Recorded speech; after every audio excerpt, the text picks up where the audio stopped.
Well, everyone talked about having too many quarterbacks, right? 4 quarterbacks in a competition. Interesting day. Only 2 of them participated. Now, Kenny Pickett did participate in individual drills, and at the end of the day, in that so-called hungry dog period, he threw to receivers. But Shedeur Sanders did not take a single rep today in 4 team periods, and also the hungry dog period, an opportunity period for little-used players at the end of the day. The quarterback battle's heating up. 4 QBs fighting for position. Shedeur Sanders, one of the brightest prospects on the roster, has been showing flashes of promise. Before we break down what just went down in Cleveland, hit that like button, slam that subscribe if you're a real football fan, and make sure you turn on notifications, because the moment Shedeur Sanders said 2 words, everything changed. Let's go. But then, he was nowhere to be found. I stopped Shedeur on the way off to the field, and all he said to me was, "I'm good." Later, the Browns came out and said he was held out because of arm soreness, which is a little curious, because the fact is Shedeur's got the fewest reps of any of the 4 quarterbacks over the whole course of the summer training camp. So this is something interesting, totally unexpected, but we'll see if there are any further developments as the week proceeds. No throws, no drills, no hungry dog reps. A period at the end of practice dedicated to underused players trying to prove they belong. Not a single rep. The quarterback who's been grinding all offseason didn't take part in a single team period. For a guy still needing reps under his belt, that's not just odd, that's headline breaking. Once people noticed Shedeur Sanders practicing, the questions came in fast and heavy. And that's when Browns insider Tony G stepped in to try to clear the air. Tony G confronts Shedeur Sanders on the field. Tony wasn't about to let this mysterious disappearance go unanswered. He caught up with Shedeur after the session to ask what was really going on. "I stopped Shedeur Sanders on the way off the field," Tony said, "and all he said to me was, 'I'm good.'" Just like that, no panic, no frustration, just quiet confidence. But what came next was even more puzzling. Browns say arm soreness. Wait, what?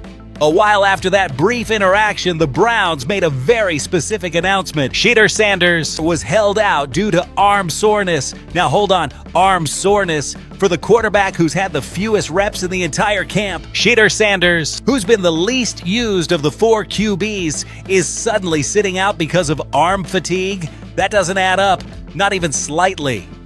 Let's talk facts. Shedeur Sanders hasn't been getting overloaded in practice. If anything, he's been underused. He showed no signs of pain during previous practices, and according to footage, he stayed late after practice working with wide receivers, not something a guy with arm pain would normally do. So what is really going on? Because this just raised red flags across the fan base, and the air is thick with speculation. Shedeur's history proves he's a warrior. Let me be crystal clear here, especially for the doubters in the back. Doesn't fake fatigue. This dude is built differently. If you followed his career like I have, from Jackson State straight through to Colorado, then you already know the truth. This man plays through pain like it's nothing. He's played through a fractured spine. He's played through ankle injuries, discomfort and pressure, long flights, busted O-lines, dirty hits. He still stepped up. So you're telling me arm soreness held him out? That wasn't Shedeur Sanders. Let's be real, the Browns made the call, and honestly, it might not be a bad thing why the Browns might be protecting him. The NFL is ruthless, but it's also strategic. Every rep Shedeur takes is recorded, analyzed, overanalyzed, and judged by coaches, media, fans, and scouts around the country. The Browns know exactly what he brings, and they've likely seen enough to say, you know what? Let's not burn him out before preseason. Let's rest him. Let's protect the asset. Because that's what Shedeur is right now. The biggest investment in Shedeur Sanders, not named Joe Flacco. Shedeur Sanders, a potential QB of the future on a day 9 practice. Not when preseason is literally around the corner. Not when there's a plan brewing in the background. So while you might be thinking, uh-oh, is he hurt? You should actually be thinking, wait, are they prepping him for more than we thought? Meanwhile, Dillon Gabriel gets every rep, and it's bad.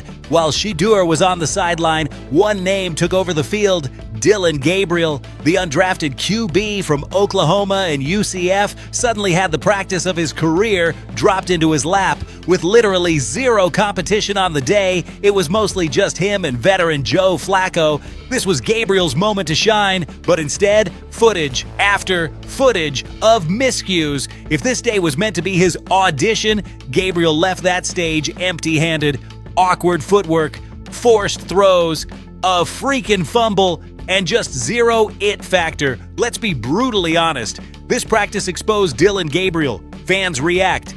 Give those reps to Shedeur Sanders. As soon as the film hit social media, the fan base went wild.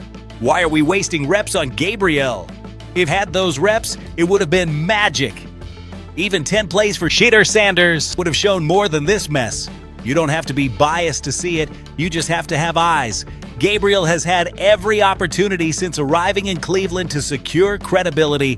Instead, all he's done is open the door wider for Shedeur Sanders to walk right through. The only thing holding Shedeur Sanders back is time, and that's running out for the other guys. Where does this leave the QB depth chart? Let's recalibrate the Browns quarterback room based on everything we now know. Joe Flacco, the experienced vet, steady, reliable, but aging.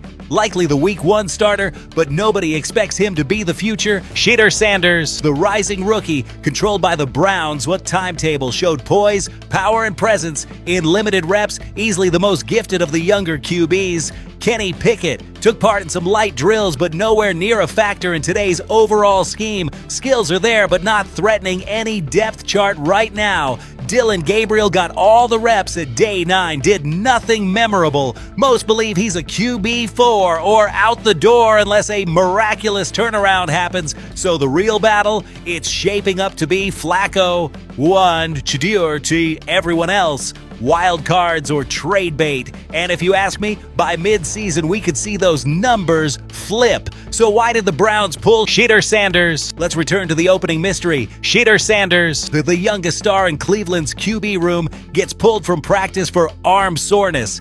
After 5 whole days of elite-level grinding, there's only one answer: preservation over presentation. The coaches know he's their secret weapon. They know the fans are begging to see him. They know he's got something real, so they're keeping his powder dry. Why? Because once Shedeur suits up in actual preseason action and balls out, you can't put that genie back in the bottle. Just 2 words that said everything. Let's zoom in on this one last time. Tony G asked Shedeur if he's okay. Shedeur Sanders, calm, collected, and probably laughing on the inside, what answers with just, "I'm good." No long-winded stories, no excuses, just confidence, composure, control, because he knows what's coming. Final message to Browns fans. Here's what you need to take away from this. Shedeur Sanders isn't benched. He's being protected. Dillon Gabriel was tested, and frankly, he failed. Joe Flacco is the bridge. Shedeur is the destination. And every snap from here on out will determine when we get there. So Browns fans, buckle in, because this is no longer just a normal QB camp watch. This is a brewing power shift in real time. The Browns coaches may be trying to slow play it, but Shedeur Sanders, he's waiting, he's ready, and the moment he's unleashed, everyone will remember the day he said, "I'm good." Let's talk in the comments. Should Shedeur have taken more reps already? Was this rest day a smart move, or did it let Gabriel waste time? And do you think Shedeur should be QB1 by mid-season? Drop your takes in the comments, hit that like if you believe in #Team Shedeur Sanders, and subscribe for more fire content during this insane NFL quarterback battle.